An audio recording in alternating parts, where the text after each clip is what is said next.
بسم اللہ الرحمن الرحیم۔ نماز عید کی رکعتوں کا چھوٹنا، یعنی کوئی رکعت چھوٹ جائے یا دونوں رکعت چھوٹ جائے تو کیا کرے؟ اگر نماز عید پڑھنے کے لیے کوئی آدمی اتنی تاخیر سے آیا کہ امام صاحب پہلی رکعت کی کچھ یا تینوں تکبیرات سے فارغ ہو چکا تھا لیکن ابھی رکوع نہیں کیا تھا، تو آنے والے مقتدی کو چاہیے کہ نماز کی نیت کر کے تکبیر تحریمہ کہتے ہوئے اپنی چھوٹی ہوئی زائد تکبیرات کو بغیر کسی وقفہ کے کہہ لے، چاہے امام صاحب قرات ہی کیوں نہ کر رہا ہو۔ اور اگر امام صاحب رکوع میں جا چکا تھا تو اگر مقتدی کو یقین ہے کہ تکبیر تحریمہ کہنے کے بعد زائد تکبیرات کہنا بھی ممکن ہے تو وہ تکبیرات کہہ لے، اور اگر رکوع مل سکتا ہے، اگر اس کو رکوع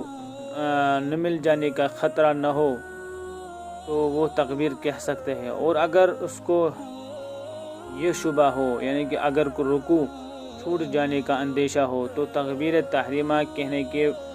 فوراً بعد رکوع میں چلا جائے اور حالت رکوع میں ہی ہاتھ اٹھائے اور بغیر زائد تکبیرات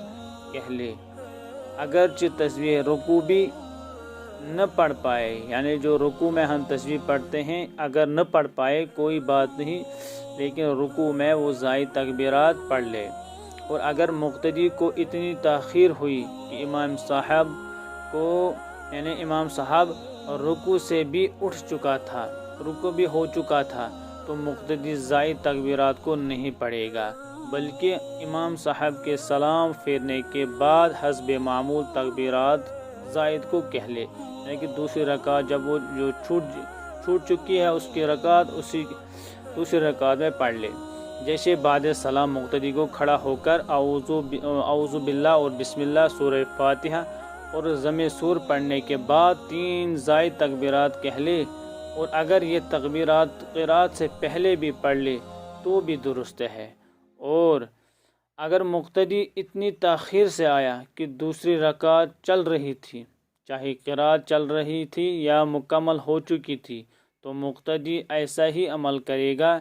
جیسے پہلی رکعت کے متعلق بیان ہوا۔ ہاں، اگر امام صاحب دوسری رکعت کے رکوع سے بھی اٹھ چکا تھا تو مقتدی سلام تک امام صاحب یعنی امام جیسا عمل کرے گا اور بعد سلام اپنی نماز کو ویسے ہی مکمل کرے گا جیسے مسنون طریقہ ہے۔ باقی والسلام۔